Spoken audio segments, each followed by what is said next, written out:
Capítulo 9.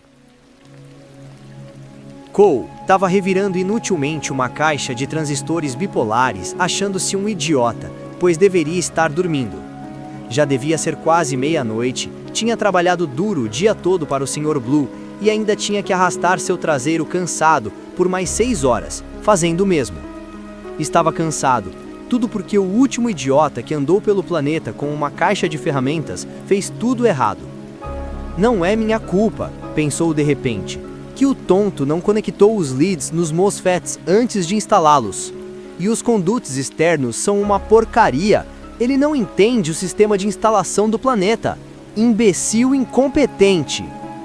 Talvez esteja pegando pesado, mas não estava distribuindo perdão depois do dia que teve. O Sr. Blue foi bem explícito em querer as câmeras da superfície primeiro, mas depois voltou atrás e insistiu que arrumasse o sistema de comunicação primeiro. Cole sabia que estava de saco cheio, como todos no planeta. Mas Reston era um dos superiores. Quando ele diz, pule, você pula. Cole vem trabalhando para o Umbrella há 1 ano e ganhou mais dinheiro nesse período do que nos últimos 5 anos juntos. Ele não irritaria o Sr. Blue, chamado assim por seus perpétuos ternos azuis, e ir para o olho da rua. Você tem certeza, depois de tudo que viu nas últimas semanas? Cole abaixou a caixa de transistores e esfregou os olhos. Estavam quentes e coçando. Ele não tem dormido muito bem desde que veio trabalhar no planeta. Não que fosse do tipo sentimental, mas não dava a mínima para o que a Umbrella fazia com o dinheiro. Porém, é difícil sentir-se bem com relação a este lugar. É um show de aberrações. Neste ano com a Umbrella, ele fez a instalação elétrica de um laboratório químico na costa oeste, instalou um monte de novos circuitos para um grupo de pensadores na outra costa e, na maior parte do tempo, fez manutenção onde quer que a Umbrella o mandasse. Bom salário, nada muito difícil, colegas decentes, a maioria como ele, fazendo coisas como as dele. E tudo o que ele tinha que fazer fora de lá era não falar nada do que via. Ele assinou um documento sobre isso quando foi contratado e nunca teve problemas. Mas, até então, nunca tinha visto o planeta. Quando a Umbrella te entrevista, eles não explicam nada. É só, conserte aquilo. Você conserta e é pago. Até conversas entre os empregados sobre os propósitos desse lugar são fortemente desencorajadas. Mesmo assim, palavras escapam, e Cole soube o bastante para não querer mais trabalhar para a Umbrella. Havia criaturas que serviam como animais de teste. Ele não chegou a vê-las, nem a coisa que chamavam de fóssil, a aberração imóvel, mas já as ouviu algumas vezes. No meio da noite, ele ouviu um uivado arranhado que o arrepiou até os ossos, um som como um pássaro gritando, e teve o dia na fase 2 enquanto realinhava uma das câmeras, quando ouviu o barulho, como unhas arranhando madeira oca. Mas o som era animal também, vivo. Ele ouviu que foram criados especialmente para a Umbrella, algum tipo de híbridos genéticos que seriam bons para estudo. Mas híbridos de quê? Todas as criaturas tinham apelidos bizarros e desagradáveis também. Ele ouviu os caras da pesquisa falando sobre eles mais de uma vez. Dex, Scorps, Spitters, Hunters. Soa como um elenco engraçado, de um filme de terror. Cole se levantou, esticando seus cansados músculos, ainda com pensamentos infelizes. Tinha Reston, claro. O cara era um tirano de grau A, e do pior tipo.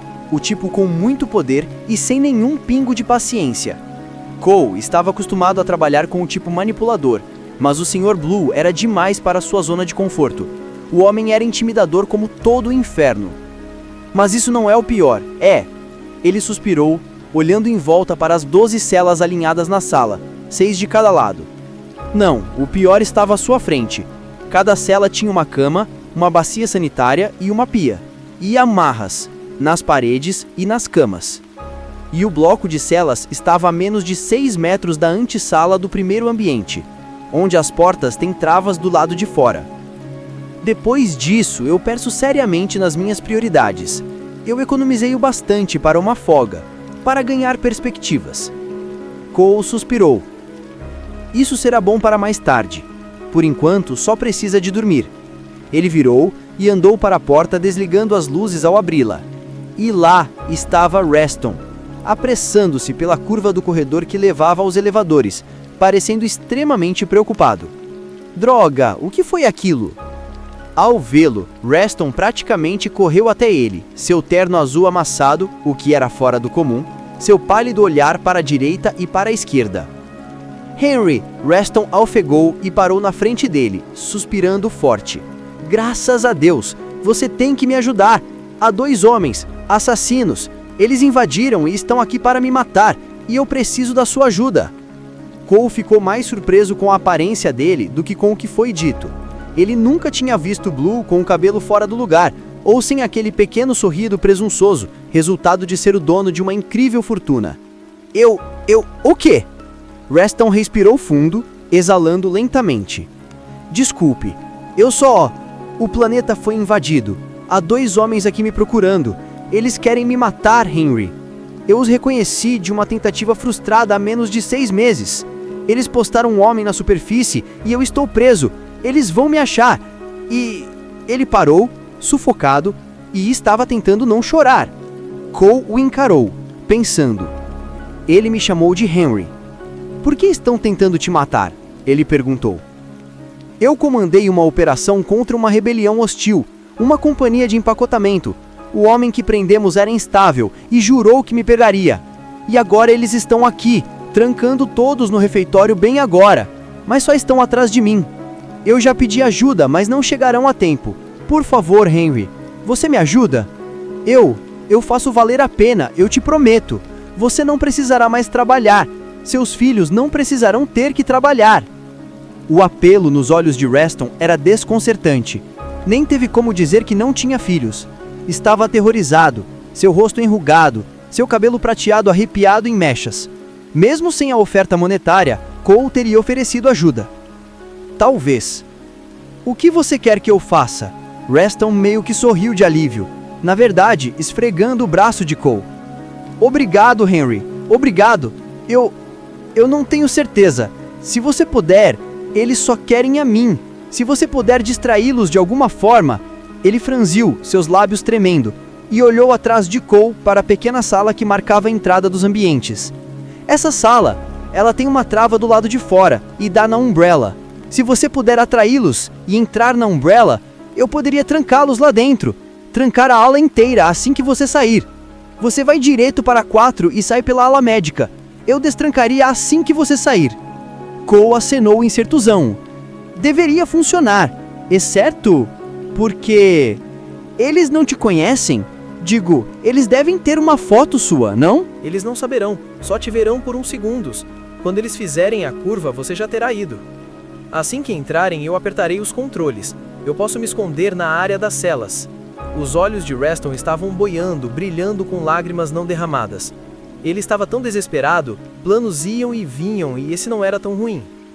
Tá bom, Cole disse, e o olhar de gratidão no rosto do velho homem foi acolhedor.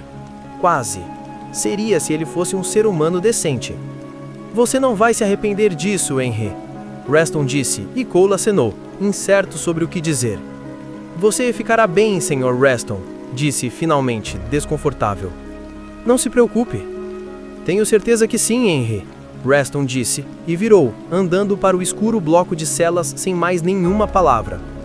Cole parou por um segundo e deu com os ombros para dentro, indo para a antessala, tenso, mas um pouco irritado também. O Sr. Blue estava assustado, mas ainda era um idiota. Não se preocupe também, Henry. Tome cuidado. Nem mesmo boa sorte, tomara que não atirem em você por engano. Ele balançou a cabeça e entrou na pequena sala. Se ele ajudasse o Sr. Blue, pelo menos poderia ir dormir, ou quem sabe se demitir do planeta, ou da Umbrella. Deus sabia que precisava descansar. Ultimamente não tem dormido bem. Rebecca finalmente achou a câmera. A lente não maior que uma moeda estava escondida no canto sudoeste. Ela chamou David e ele a cobriu com a mão, desejando ter procurado melhor antes de entrar com sua equipe. Ele foi burro. Jan e Leon certamente se foram por causa disso. Claire tinha achado um rolo de fita e outras coisas em sua busca. David passou a fita na câmera, imaginando o que fariam. Estava frio, tão frio que não sabia por quanto tempo seus reflexos continuariam bons. Os códigos não estavam funcionando. Seria necessário mais do que tinham para abrir a parede, e 2 de sua equipe estavam em algum lugar abaixo. Talvez feridos, talvez morrendo. Ou infectados. Infectados como foram Steve e Karen, sofrendo, perdendo a humanidade. Pare com isso, Rebecca disse. E ele desceu da mesa que tinham empurrado, quase sabendo o que aquilo significava, mas não pronto para admitir. Rebecca tinha um jeito de tirá-lo dos piores momentos. Parar com o quê? Rebecca se aproximou dele, olhando para seu rosto, segurando sua lanterna com uma mão. Você sabe o quê? Você está com aquele olhar, e eu posso vê-lo. Você está se dizendo que foi sua culpa, que se tivesse feito algo diferente, eles ainda estariam aqui. Eu aprecio sua preocupação, mas esse não é o apropriado. Sim, é sim, ela interrompeu. Se você for se culpar, não pensará direito. Você não está mais no Stars, você não é o capitão de ninguém, não é sua culpa. Claire foi se juntar a eles, seu olhar curioso e alerta apesar da preocupação em seus delicados traços. Você acha que é culpa sua? Pois não é, eu não acho.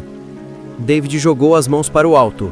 Meu Deus, tá bom, não é minha culpa. E todos nós podemos analisar minha responsabilidade quando e se sairmos daqui. Por enquanto, por favor, podemos nos concentrar com o que temos à frente? Ambas acenaram. Feliz em ter acabado com a sessão de terapia antes de ter começado, David percebeu depois que não sabia o que fazer, que tarefas dar além das que já fizeram, como resolver a crise, o que e como dizer. Era um momento terrível. Ele estava acostumado em ter algo com a qual lutar, algo para reagir ou atirar ou planejar, mas a situação parecia estática. Não havia um caminho a seguir, e isso era bem pior do que a culpa pela falta de previsão. Foi só naquele momento que ele ouviu o distante e inconfundível zunido de um helicóptero se aproximando. Nada para cobertura exceto a superfície, e nunca conseguiremos chegar até a van, e só temos 2 ou 3 minutos. Nós temos que sair daqui, David disse, já pensando nas coisas que fariam se tivessem uma chance, mesmo que enquanto todos corriam para a porta. Os funcionários foram fáceis. Houve alguns momentos tensos ao tirá-los de suas camas escuras nos dormitórios, mas nenhum incidente. Jan vem desconfiando de alguns deles desde que os trouxe para o refeitório onde Leon vigiava os jogadores de cartas. Em particular, 2 grandões que pareciam ter problemas com machismo e um magro e encurvado de olhos fundos que não parava de lamber os lábios. Parecia compulsivo. A cada segundo a língua dele passava entre os lábios e aí desaparecia por mais alguns segundos. Pavoroso. Mas mesmo assim, não houve problemas. 14 homens e nenhum querendo bancar de herói, depois que Jan apresentou uma pequena lógica. Ele foi curto e grosso. Nós estamos aqui para achar algo, nós não planejamos machucar ninguém. Nós só queremos que vocês saiam do caminho enquanto saímos daqui. Não sejam burros e não serão baleados. Ou a lógica ou a M16 foi o suficiente para convencê-los de que seria melhor não argumentar. Jan ficou perto da porta no grande corredor, olhando o infortúnio grupo sentado no meio da sala em volta da longa mesa. Alguns pareciam bravos, alguns assustados e a maioria só cansados. Ninguém falou, o que era bom para Jan. Ele não queria se preocupar com alguém tentando elaborar uma rebelião. Apesar de sua certeza razoável, tudo estava bem e ele ficou grato ao ouvir o leve toque na porta. Leon havia saído há 5 minutos, mas parecia ter demorado bem mais. Ele entrou segurando um pedaço de corrente e 2 arames de cabide. Algum problema? Leon perguntou e Jan balançou a cabeça, mantendo a atenção no grupo quieto. Calados e comportados, ele disse. Onde você achou a corrente? Caixa de ferramentas, em uma das salas. Jan acenou e ergueu a voz, mantendo a calma. Muito bem, pessoal, já vamos partir. Nós agradecemos pela paciência. Leon a cutucou, cochichando. Pergunta se o Reston está aqui. Jan suspirou. Você acha que ele responderia se estivesse aqui? Leon balançou os ombros. Não custa tentar, não é? Coisas mais estranhas já aconteceram. Jan limpou a garganta e falou de novo. Há um homem chamado Reston aqui?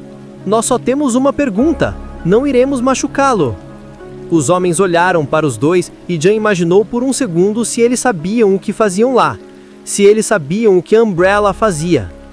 Eles não pareciam nazistas. Eles pareciam um bando de operários. Como caras que deram duro o dia inteiro e gostariam de beber umas bebidas à noite. como caras. E com o que nazistas parecem? Essas pessoas são uma parte do problema e estão trabalhando para o inimigo, não vão nos ajudar. O Blue não está aqui, um homem de barba e camiseta respondeu, um dos que Jan estava de olho. Sua voz era rouca e irritante, seu rosto ainda amassado de dormir. Jan olhou para Leon, surpreso, e viu o novato do mesmo jeito. Blue? Jan perguntou. Esse é o Reston? Um homem de cabelo comprido e mãos manchadas de graxa no fim da mesa acenou. Sim, Sr. Blue para você. Deu para perceber o sarcasmo. Houve alguns olhares trocados entre o grupo sentado e alguns risos. Reston é uma das pessoas-chave, Trent disse. E como todos odeiam seus chefes, será que falariam alguma coisa sobre ele para dois terroristas? Reston deve ser bem impopular. Há mais alguém trabalhando aqui que não está nesse refeitório? Leon perguntou. Não queremos ser surpreendidos. O comprometimento era óbvio, e também não conseguiriam tirar mais nada dos empregados. Eles devem odiar Reston, e Jan pôde ver através dos braços cruzados e sobrancelhas franzidas que não iriam delatar um deles. Ele duvida que houvesse mais alguém por aí. Trent havia dito que era uma equipe pequena. O que significa que foi Reston que nos trouxe para baixo. Significa que podemos matar dois pássaros se o acharmos. Pegamos os livros e o fazemos subir o elevador de novo. Nós trancamos Reston em um arboreto, encontramos David e as garotas e fugimos antes que alguma coisa inesperada aconteça. Jan acenou para Leon e juntos foram para a porta. Jan percebeu que não queria só sair pela porta. Ele tinha uma certa simpatia por eles, mas não muita. Nós vamos trancar a porta, Jan disse. Vocês ficarão bem até a companhia mandar alguém. Vocês têm comida e, se não se importarem com o pequeno conselho, ouçam. A Umbrella não é um mocinho. Seja lá o quanto vocês ganham, não é o suficiente. Eles são assassinos. Os olhares vazios o seguiram até a porta dupla. Leon a fechou e passou a corrente nos puxadores, prendendo-a com o arame dos cabides. John andou alguns passos e olhou para o longo corredor cinza do elevador. Havia uma curva não muito longe dos dormitórios, mas Reston não está para lá, John pensou, lembrando-se do som que ouviu quando chegaram. Ele está na direção que escolhemos, em algum lugar. Leon terminou de prender as portas e foi até John, parecendo um pouco pálido, mas ainda lúcido. Então, agora vamos atrás de Reston? Sim, John disse, pensando em como Leon estava indo bem, dadas as circunstâncias. Não tinha muita experiência, mas era esperto, tinha estômago e não tremia com uma arma. Você está aguentando? Leon acenou. Sim, eu só estou... Você acha que eles estão bem lá em cima? Não, eu acho que estão congelando o traseiro esperando por nós. John disse sorrindo. Esperando estar certo. Esperando que Reston não tenha soltado os cachorros ou qualquer coisa do tipo, depois que desligou o elevador. Ou chamado ajuda. Vamos logo com isso, John disse. E Leon acenou enquanto desciam o corredor para ver o que era o que.